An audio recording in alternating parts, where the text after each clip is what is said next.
All right, Andres, thanks so much for coming in. Freddie, thanks for helping us out. Who's got the first question for Andres? We'll start with Ryan on your left, guys.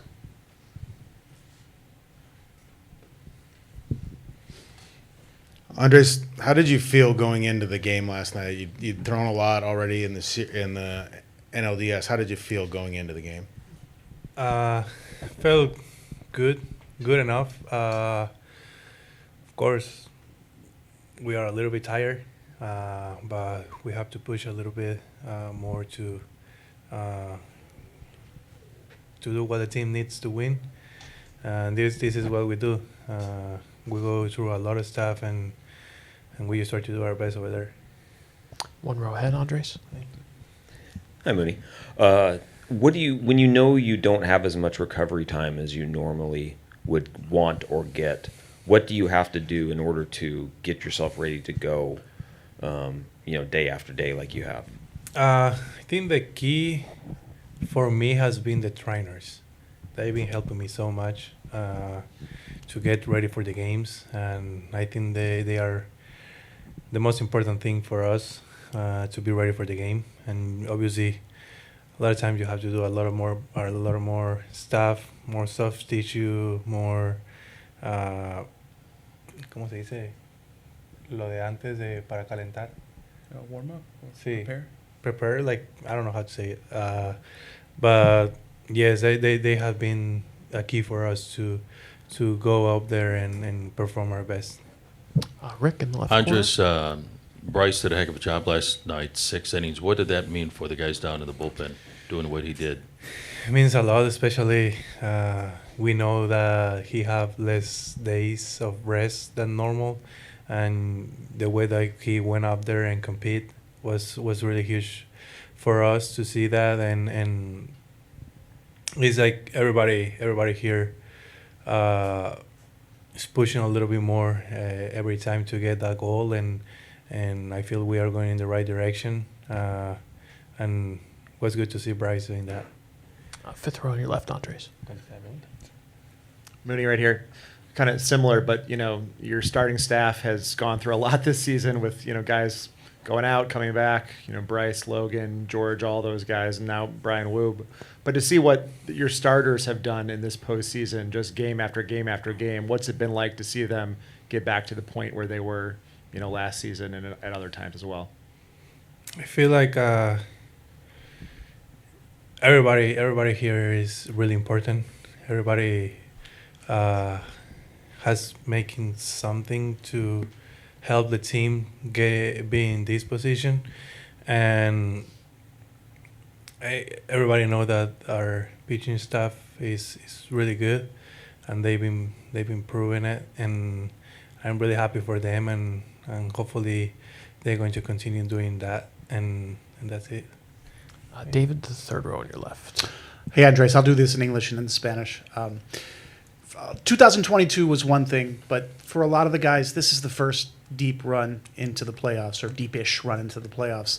How exciting has it been for you guys? And obviously you see the fan base being excited as well. So what's that been like for you guys? So, obviamente el 2022 fue algo, pero esta es la primera vez para muchos de ustedes que hayan llegado así de lejos en la postemporada. ¿Cuál es la emoción entre ustedes haciendo esto? Y también compartir eso con la fanaticada en Seattle.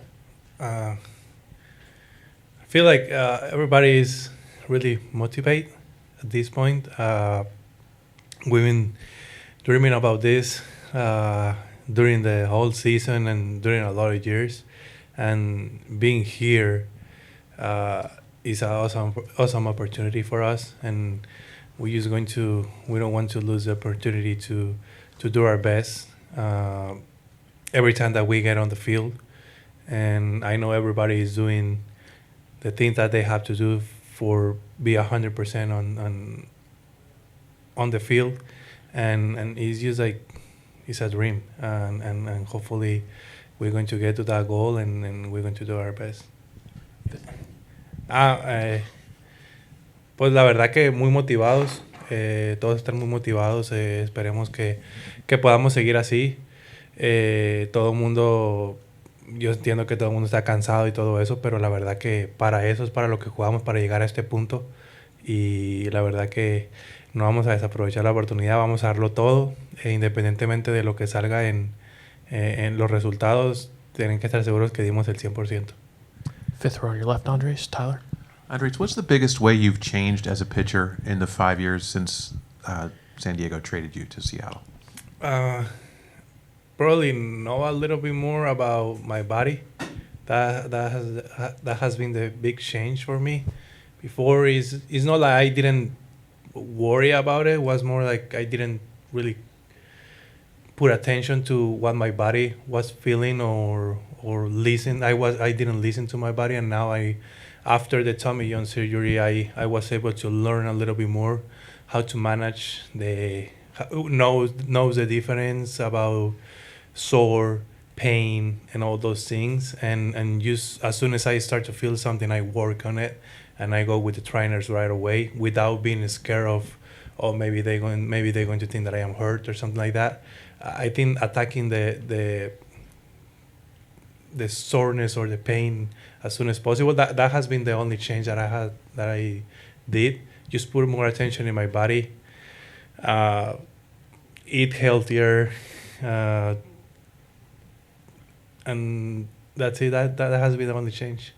How do you keep your body in control when you're pitching? Just because it seems like you have a lot more moving parts and deception than most pitchers. So is that hard to repeat consistently? Not really, because that is the way that I always been throwing, and I just try to repeat the same all the time. Obviously, you can see like sometimes I fall off, but that is normal for me. Sometimes I do that, and that is how my body moves, and obviously with the reps, you get more used to it, and you start to feel more in control. One last one for Andres. We'll finish up with David. Same drill. A lighter question. Do you think there are more Seattle Mariners fans now en Los Mochis or Sinaloa? ¿Crees que hay más fanáticos de los Marineros en Los Mochis o Sinaloa ahora mismo? No, sí, la verdad que sí. Yo creo que me siento muy contento por ser parte de los mexicanos que están aquí.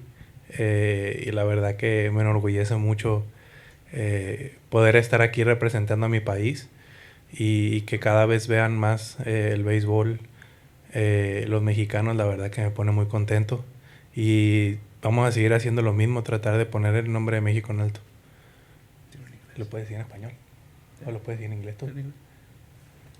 Yeah, he wants me to do this one.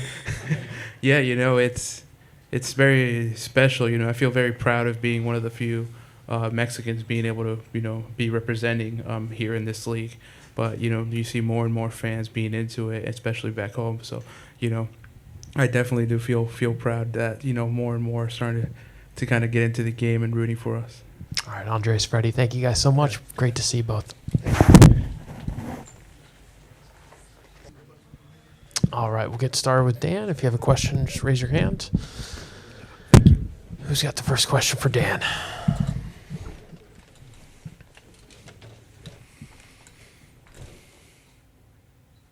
Who's up first? Go to David on your left. Dan, Randy Arozarena has obviously forged a pretty good reputation in postseason from, you know, things he's done from a few years ago. The 2 stolen bases last night. He said last night that he really raises his energy level for the playoffs. Have you seen any of that in these, I guess, 6 games? Yeah, I mean, I think, you know, a lot of guys raise their energy level in the postseason, and Randy's certainly one of them. You know, and he's had a tremendous season for us, and you know, just the things he does, you know, whether it's offensively or defensively, you know, obviously the home runs at another 2020 season for him, but you know, what he does on the bases often is a big part of our offense, and especially in that leadoff spot, getting a chance to get on base and advance 90 feet via the stolen base. And, you know, he does bring a lot of energy to our offense, and those 2 stolen bases last night were big. Go to Tyler on your left, Dan. Dan, just to jump off that, yeah, the stolen bases were big, and Naylor's stolen base the other night was big. You guys stole a lot of bases. How much of that was by design or philosophy in terms of, like, you know, just something that you want to get into your run scoring?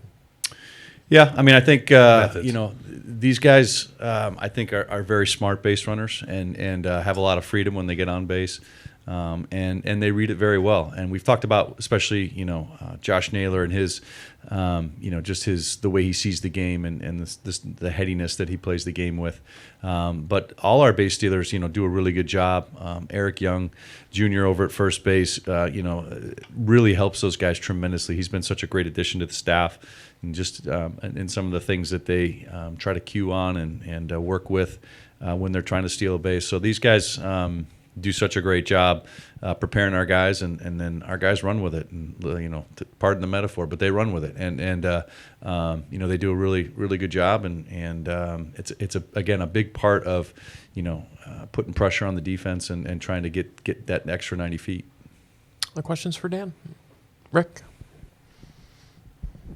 Danny, what could you say about Jorge Polanco coming up with so many big hits and crucial clutch situations like he has, then 15th inning and the home runs off of Scooble last night, 2 RBI singles? Yeah. How does he slow the game down?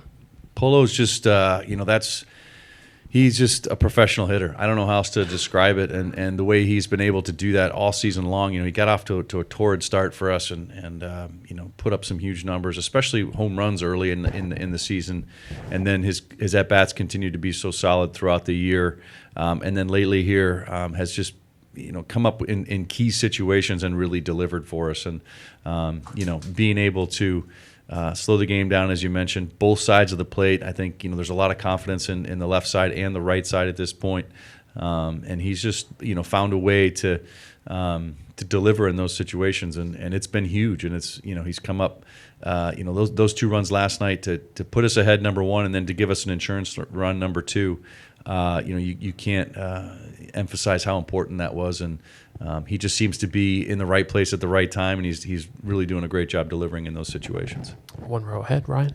Dan, you watched Brian's live BP. What did you see from him, and, you know, do you think we'll see him pitch when you guys return to Seattle at some point? Yeah, I thought it went really well today. You know, again, looking at different things in terms of his velo, and in terms of how he was throwing his secondary stuff. It looked all really pretty solid today. And then, you know, again, the next sort of check mark is how he responds to that tomorrow and how he comes back. But you know, I think, again, as we've seen, his progression's been pretty steady, pretty on the mark. And you know, I think if he comes back tomorrow and feeling better, then I think we're on a good path to seeing him later in the series. We'll stay right there. Dan, on that note, obviously your starting staff, you know, people have thought for a while is the best in baseball, and then this year there's kind of an avalanche of injuries and one thing happens after another. But to reach this point and to have them be what they've been in the playoffs, which I think is what you probably always envisioned, how important has that been and how important is it going to continue to be? Yeah, I mean, you know, your starters are so important, and you know, I think what we saw from Bryce last night was just phenomenal, and that's a huge outing. And each of our guys have done that at some point in the season, and you know, have really stepped up. But when you start putting those back to back together, and you know, each outing is each guy's trying to kind of outdo the other guy. That's when you've got something really special, and this is that kind of a group. And we've seen some really big outings here in the postseason. We've seen these guys even, you know, come out of the bullpen and give us a big outing. So these you know, this starting staff, you can't say enough about them. You know, the uniqueness that they have in terms of how they push each other, how they you know, encourage each other, all the things that go into the bonding of that group together. You know, it's a special group of starters, and you know, you really are excited to hand the ball to each and every one of them, and in a postseason, that's a really good feeling. Right. Dan, you mentioned how important the mound visit was from Cal last night in the first inning. Bryce doesn't even remember what Cal said to him. Logan said that Cal will often come out there and just stare at him and not say anything. I'm just curious, when you were catching, like, what was it like going to visit Randy on the mound or Jamie on the mound, or like those kinds of mound visits? Yeah, I remember having to look up to Randy, so that's an oddity. But I think oftentimes pitchers sometimes just need a beat. They just need to kind of slow the game down for just a minute and get out of whatever rhythm they were in. And I think whatever Cal said to Bryce last night, maybe that was what it was. It's just kind of a beat, a chance to kind of disrupt the momentum that was going the other way. Whatever the case may be, I think Cal has a really good intuition in terms of when to go out there. And clearly that was a great situation to go out and kind of change the momentum, and it seemed to really change the momentum, permanently for Bryce, and coming out from that point on, it was pretty special. You didn't say anything bad about Randy or Jamie though in those mound visits? No, of course not. No. Yeah, one row ahead. Dan, with going with Logan today, who do you expect to have start for Game 3? Yeah, right now Game 3 will be George Kirby. Game 4 will be Luis Castillo.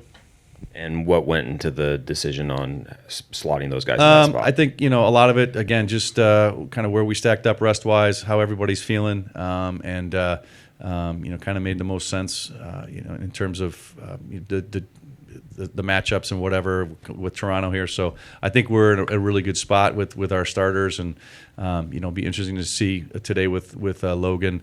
Again, we'll kind of monitor the same way we did with Bryce, coming off of a bullpen, kind of a different routine than he's normally had, the bullpen that was in the game. So we'll see how it all plays out.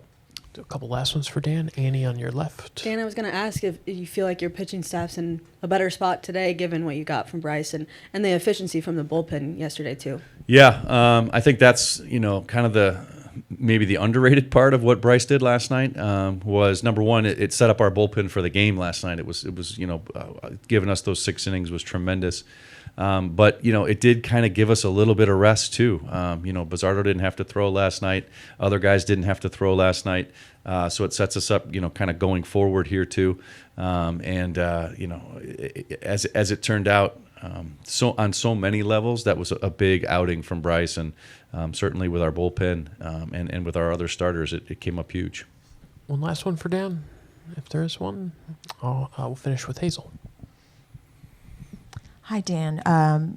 You obviously have a lot of information in advanced scouting on Trey Savage, but what are the challenges of never having faced this young man until Game 2 of an LCS? Yeah, I mean, obviously that's, I think one of the things about baseball is guys catalog when they see pitches and pitchers, and that information gets, sort of recalled when they get to they see him the next time. We don't have that with Savage.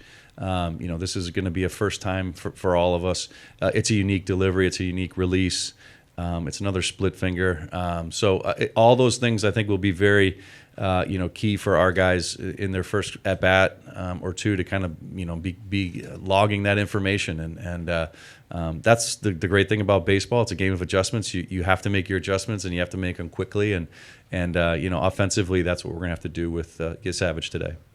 All right, Dan, thanks so much. Appreciate it. Thanks. We'll see you later.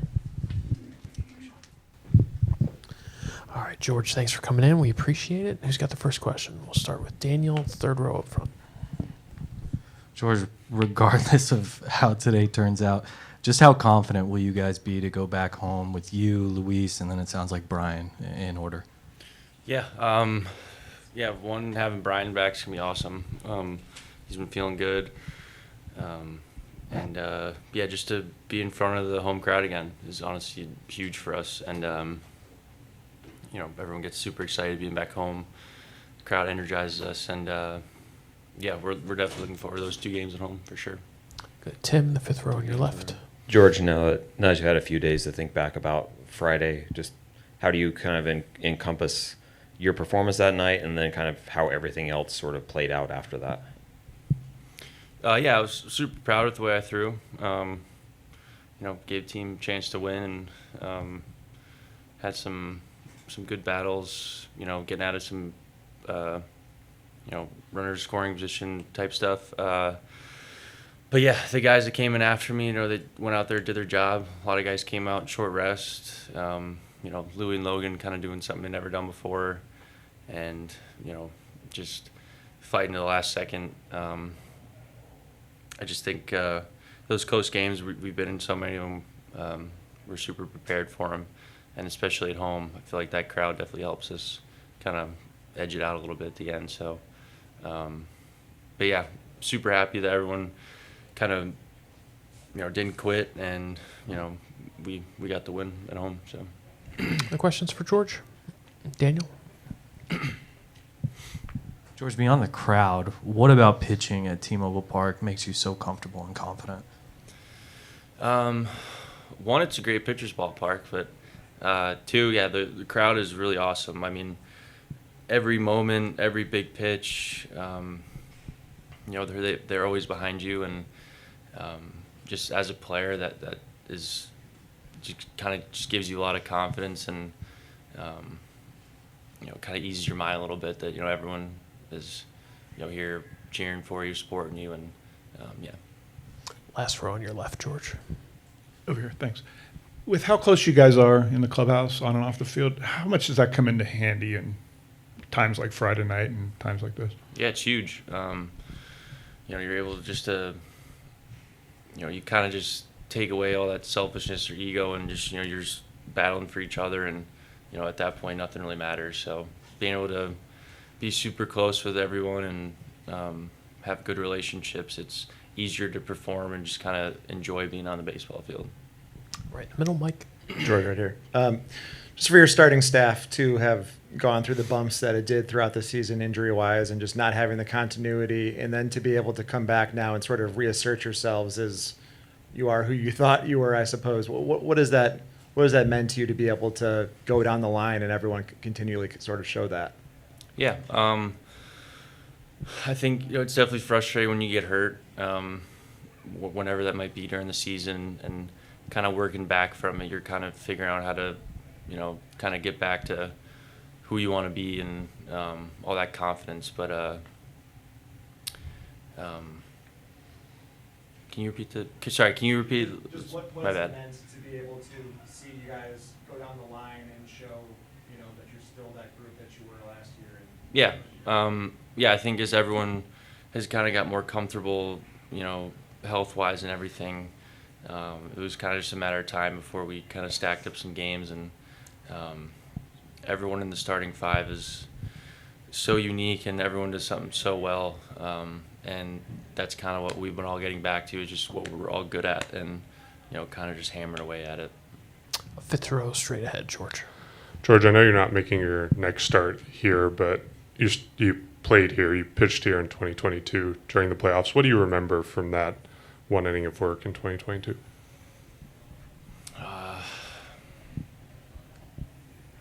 It was nothing cooler than come out to close the game, especially as a rookie. But yeah, the 3 games or 2 games we played here were super electric, and yeah, I was just like, whenever you need me, I'm there, and my name got called, and yeah, it was a moment I'll never forget, coming out of the bullpen there, and getting the playoffs for a long time. So. Annie in the fourth row on your left. 2 pretty different lineups between the Tigers and now the Blue Jays this postseason, facing them. How do you plan on attacking a lineup like this one, and what are you watching for in these first 2 games here? Just kind of pick up some tendencies, and how guys are approaching certain at bats, and you kind of go from there. You game plan from that, and yeah, I mean, I'm never going to stray away from what I do well and what my strengths are, and I think if I'm able to do that, it's better than what anyone else is doing at the plate. So that's kind of my mentality, but you have to mix it up here and there, and definitely watching some games before I go is super helpful. One row behind, Tim. Logan said he now wants fire when he leaves the bullpen after a game. Do you have a similar request? Yeah, some fire and some dubstep would be cool. When you look back at what Bryce did yesterday, just as from a pitching standpoint, as someone who's watching him do it, what stood out to you as something he did just exceptionally well as a fellow pitcher yesterday? Yeah, I mean, leadoff home run is never fun, but the way he was able to just get back in the zone and stay on the attack the whole game was super impressive. After something like that kind of shocks you a little bit. might hurt you mentally during the game. But he stuck to his plan. He just attacked them, and he kind of, you start 0-1, it just makes the at-bat so much easier. You're able to command it and be able to control it a lot more. So, yeah, especially coming back on short rest, too. It was super impressive what he did last night, and it was huge to get the first win. Take a couple last ones, Daniel. George, you threw a ton of sliders against the Tigers on Friday. Just how important was that pitch in that outing, and how much did it help you set up the fastball at the top of the zone as well? Yeah, I feel like 1 through 9, most of those guys are just looking for a located heater kind of first pitch, so just being able to give him a different look and then kind of use my heater off the off speed was super helpful instead of just starting with it. Sometimes just all you need to do is just start with something else and kind of attack from there. So I'm glad I did that. And we'll finish up on the 5th row on your left. George, today is actually Canadian Thanksgiving. I don't know if you were able to wish your 2 Canadian teammates a happy Thanksgiving, but what are you thankful for as a Mariner right now? I'm just thankful for the group of guys we have, and the coaching staff, and it really is just an exceptional group of people that we have, and it's just fun going to the ballpark every day, and being able to play in the playoffs with these guys and go to battle every day is super grateful for that. Awesome. George, thanks for your time. Thank you. Appreciate it.